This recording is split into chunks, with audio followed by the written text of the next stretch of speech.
Olá, bom dia. Gostaria de agradecer o convite. Hoje, fui convidada, né, pela organização do evento, do primeiro congresso de imunização, né, que nada mais importante e relevante nesse momento que a gente está vivendo, né, de falar um pouquinho sobre imunização, de ter esse tema de sendo tratado, né, discutido no congresso. Espero que todos tenham um bom proveito do evento, né, da palestra que eu fui convidada a falar, né.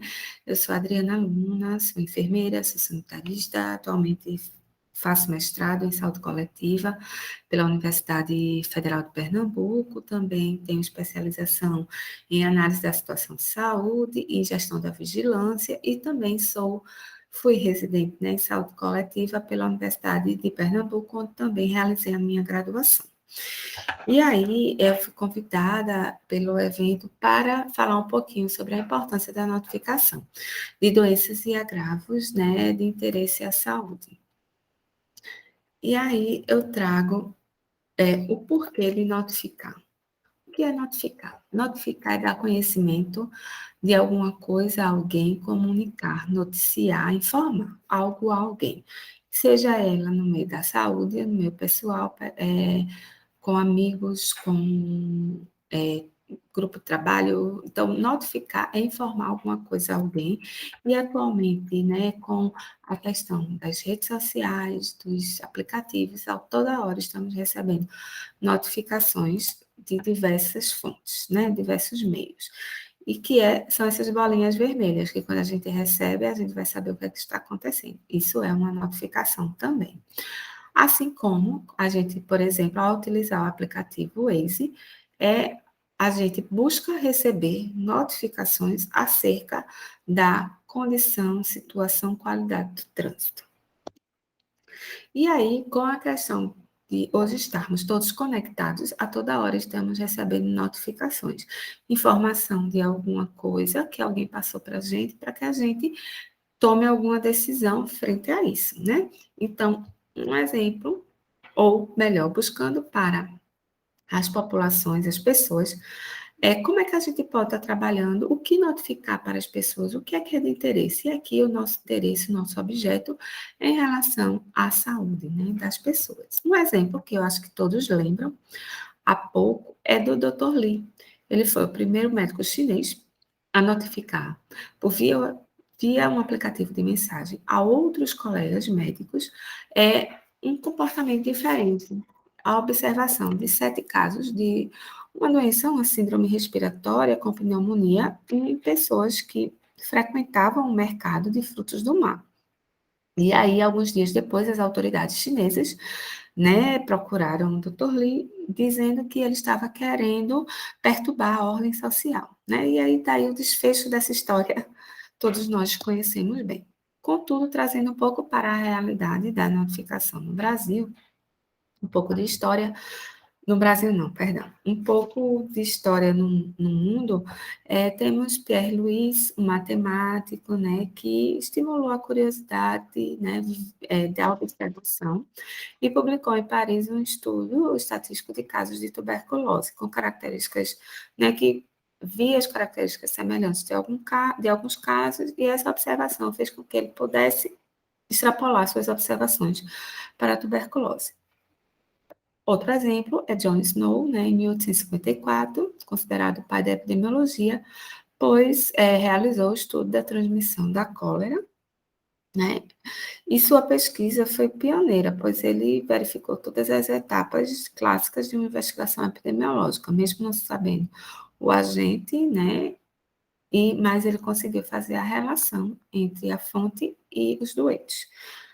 Um outro importante pesquisador, estudioso, era William Farr, 1839, ele fez o registro anual de mortalidade e morbidade para a Inglaterra e País de Gales, né? E aí, ele traz essa observação, essa contagem como um marco, né? Sendo instituído assim, como pai da estatística médica. Já no Brasil, então, a gente traz um pouquinho dos marcos, né, da vigilância, da questão da informação, notificação no Brasil. E aí, a gente traz o Programa Nacional de Vigilância da Poliomielite, que foi criado em 1955, né, junto ao CDC, que é o Centro de Controle de Doenças, para coleta, consolidação e disseminação, né, de informação epidemiológica sobre essa doença. Então, a gente pode dizer que teve o início já dessa tentativa de sistematização. Em 1968, o uso da expressão vigilância epidemiológica, né, ela passa a ser usada a partir da 21ª Assembleia da Organização Mundial de Saúde, e aí ele passa a ter um pouco do conceito, né, da dinâmica de agente infeccioso, né, de hospedeiro, reservatório, métodos, meios de transmissão. Em 1968, é criado o primeiro órgão federal, né, que é o Centro de Investigações Epidemiológicas, né, do Brasil, que ele tem um objetivo de ter alguma ação, fluxo junto às secretarias de Estado. Em 1960, teve a grande campanha de erradicação da varíola, né? E aí, de fato, começa a instituição do sistema de notificação e investigação de casos, né? Em todo o território nacional, nasce, de fato, assim, o conceito de vigilância, que depois ele vai ser instituído pela Lei 8080, que é o conjunto de ações que proporcionam o conhecimento, a detecção ou a prevenção de condicionantes de saúde individual ou coletiva, né? E tudo essa determinação, essa identificação tem por finalidade recomendar, né, ou adotar medidas de prevenção e controle dessas doenças. E aí, de fato, em 1975, né, um pouquinho antes da erradicação da varíola, por recomendação da Quinta Conferência Nacional, né, de Saúde, foi instituído o Sistema Nacional de Saúde e, com ele, o Sistema Nacional de Vigilância Epidemiológica e a Lei 6.259, que a gente vai falar dela mais à frente, que é uma lei muito importante até hoje para o Sistema Nacional de Vigilância Epidemiológica. E aí, em 1990, teve a criação do CENEP, né, que é responsável pela vigilância epidemiológica, né, o Centro Nacional de Vigilância Epidemiológica, e atualmente o Ministério da Saúde trabalha com a Secretaria de Vigilância em Saúde, né, que é o órgão regulamentador, norteador das vigilâncias para os níveis estaduais, nacional e municipal. E aí, um pouquinho da Lei 6.259, da qual eu falei anteriormente, né? Ela dispõe sobre a organização das ações de vigilância epidemiológica, né?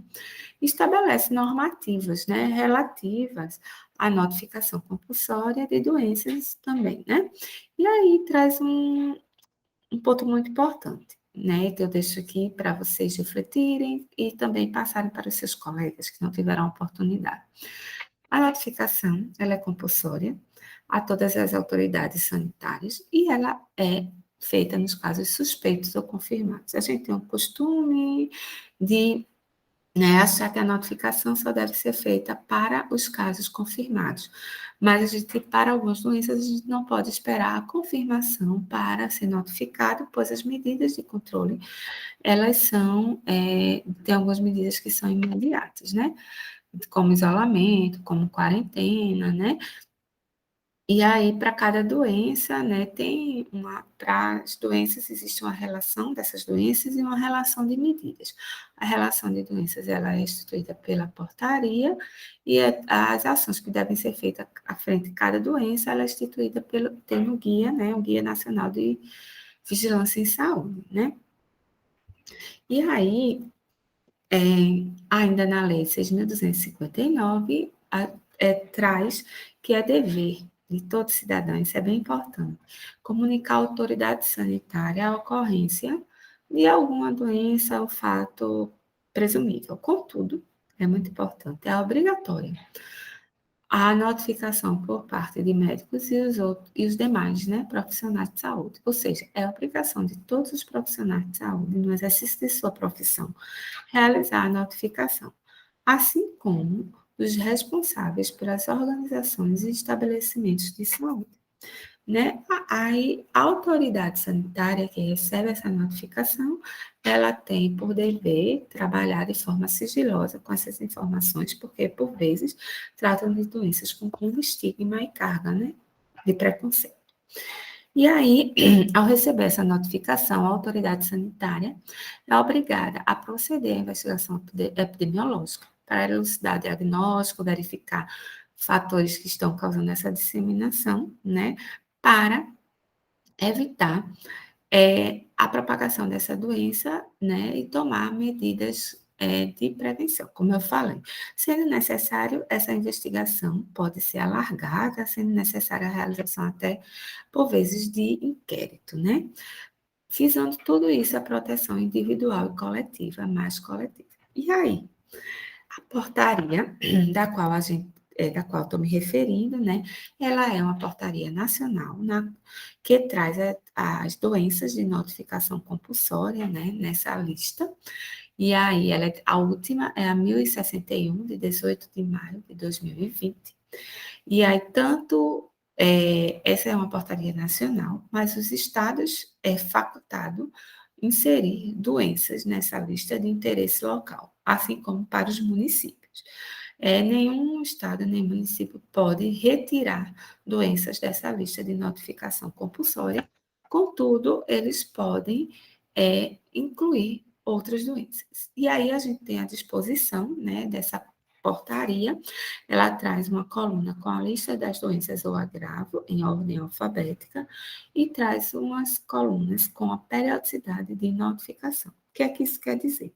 Algumas doenças, elas devem ser notificadas de forma imediata para as autoridades de saúde, né? As autoridades sanitárias, no prazo de até 24 horas. Por que algumas doenças devem ser notificadas com prazo de até 24 horas? Como exemplo, a cólera. Deixa eu ver uma outra aqui, para a gente dar exemplos. A antavirose. São doenças que elas precisam de uma medida de controle mais imediata para evitar a sua propagação. Então, não dá, por exemplo, para esperar, já que a gente notifica casos suspeitos, não dá para esperar a confirmação ou um fluxo de transporte dessa informação semanal. Ela tem que ocorrer de forma imediata. Para isso, para algumas doenças, existem os critérios. Por que algumas doenças entram nessa lista que eu mostrei anteriormente e outras não? Então, deve ser levado em consideração esses critérios. Regulamento Sanitário Internacional, são acordos sanitários, porque uma doença ou outra devem permanecer nessa lista, então, doenças de interesse nacional, ou internacional, perdão, qual a magnitude dessa doença, né? Qual a carga dessa doença no país, na cidade, na região? Altas taxas de incidência, uma mortalidade alta. Outro fator, outro critério, é o potencial de disseminação dessa doença, né? Ela tem um alto índice de transmissão, né? Então, ela é uma doença elegível, mas é uma doença grave? Então, a gente tem exemplos de doença que é quase que 100% letal, que é o caso da raiva humana. Então, um dos motivos é pela sua alta gravidade. Então, medidas de controle devem ser tomadas bem rapidamente. A transcendência, né? E aí, o que é que essa doença representa numa sociedade? Qual é a severidade? Qual é o estigma que ela carrega? Se ela afasta, aumenta a ausência daquela pessoa no trabalho, daquele grupo que está sendo mais atingido. Se essa é uma doença vulnerável, mais um fator é se essa doença ela é vulnerável a medidas de controle, exemplo, a conjuntivite, né? Aí eu trago uma reflexão. A conjuntivite, ela é uma doença transmissível, uma conjuntivite viral, por exemplo. Contudo, qual é a vulnerabilidade dela a medidas de controle? Né? Existe tratamento, a gente isolar vai diminuir, ela tem transcendência, ela causa um impacto na sociedade, então por isso, né, eita, perdão, não sei se ficou baixo, por isso que a meningite, a conjuntivite, ela não entra no rol de doenças de notificação, por exemplo.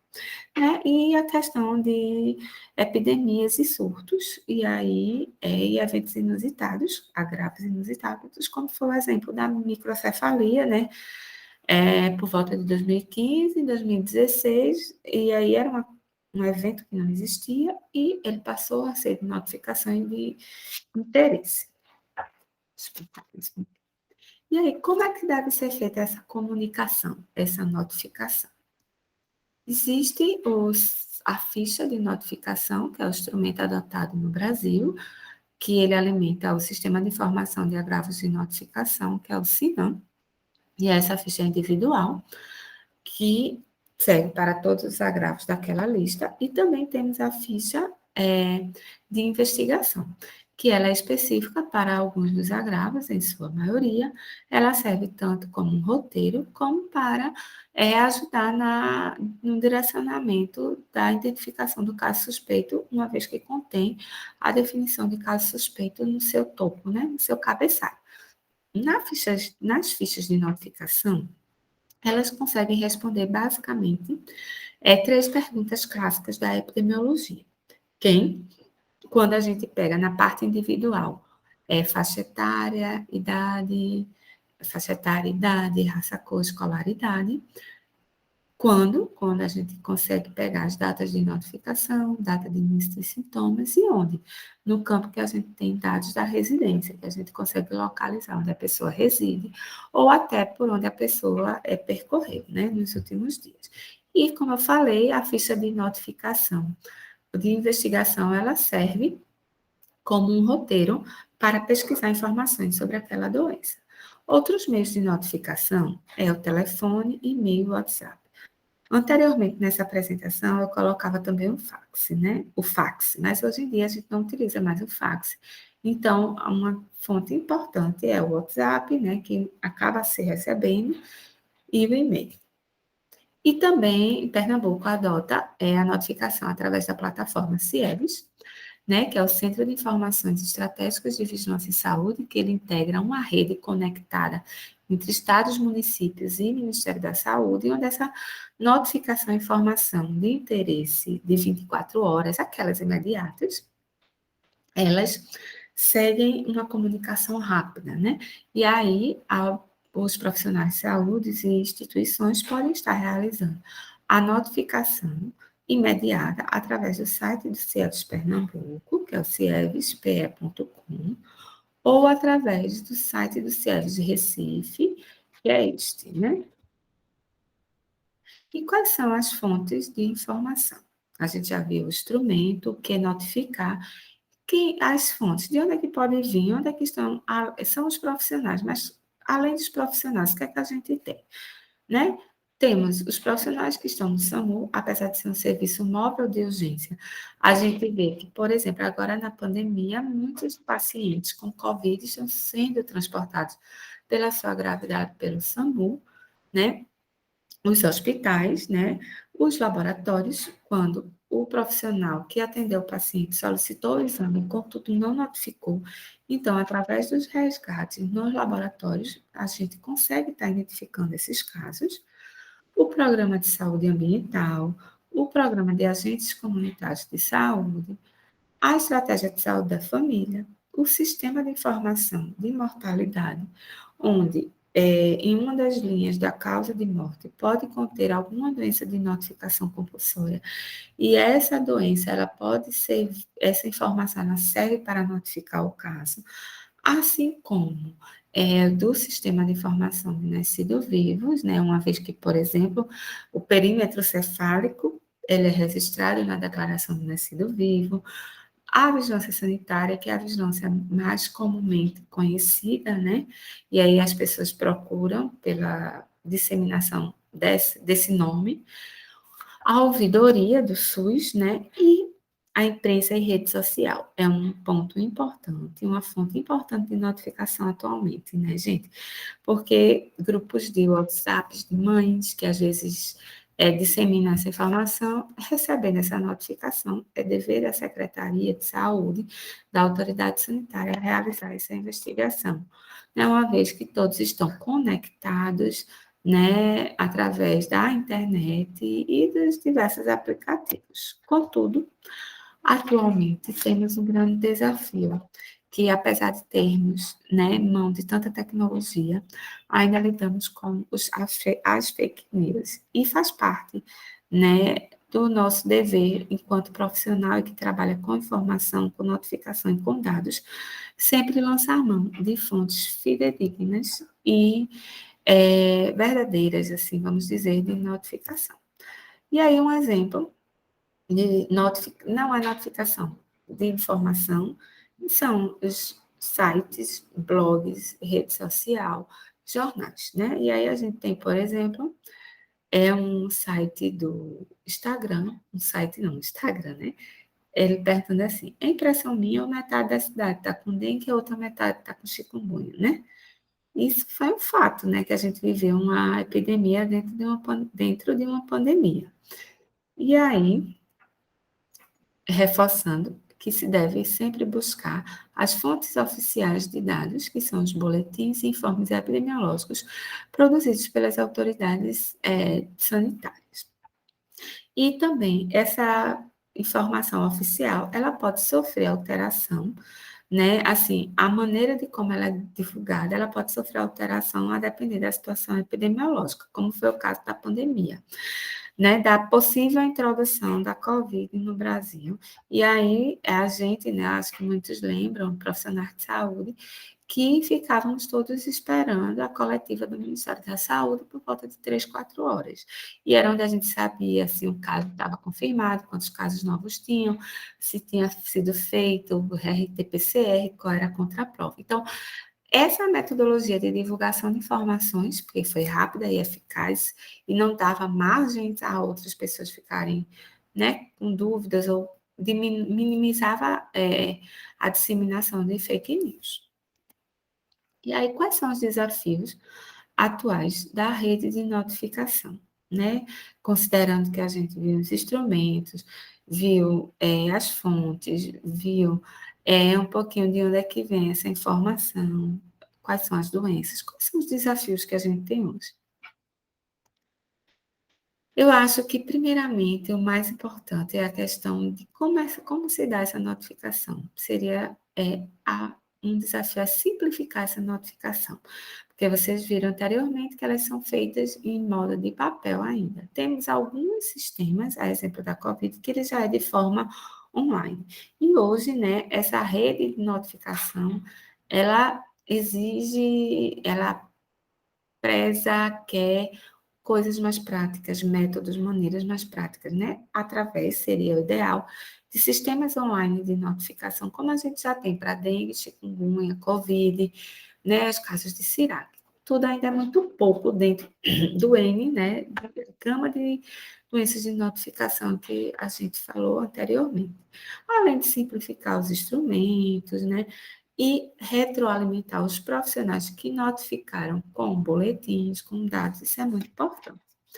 As limitações que temos o grande número, eu acho que é um fator bem limitante, é o número de atendimentos, né, que um profissional faz, que geram uma sobrecarga de trabalho. O desconhecimento mesmo por parte dos profissionais da obrigatoriedade respaldada em lei, o desconhecimento de quais doenças notificar, acreditar que só devem ser notificados os casos confirmados e acreditar que é um processo meramente burocrático, né?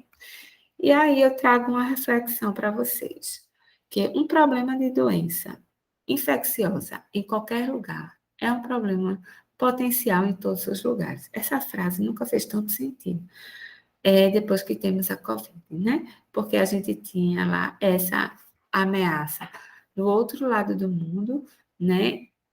Em qualquer lugar do mundo. E tinha um potencial de disseminação para outros lugares, que é comprovadamente agora que a gente está vivendo uma pandemia. Né? Eu deixo essa reflexão. Deixo também meu e-mail, né? Tá errado. Eita, tô vendo agora. É Adri, mas não tem o A de Adria, né? Deixo meu e-mail para eventuais dúvidas, eventuais esclarecimentos ou compartilhamento de portarias, né? Eu agradeço ao evento e obrigada pelo convite mesmo. Falar de notificação para mim é sempre muito gratificante, uma vez que faz parte da minha rotina, né, de trabalho, e sensibilizar, né, os profissionais. Quanto mais profissional sensibilizado, eu digo, é melhor, tá bem? Aí eu agradeço, né, e bom dia.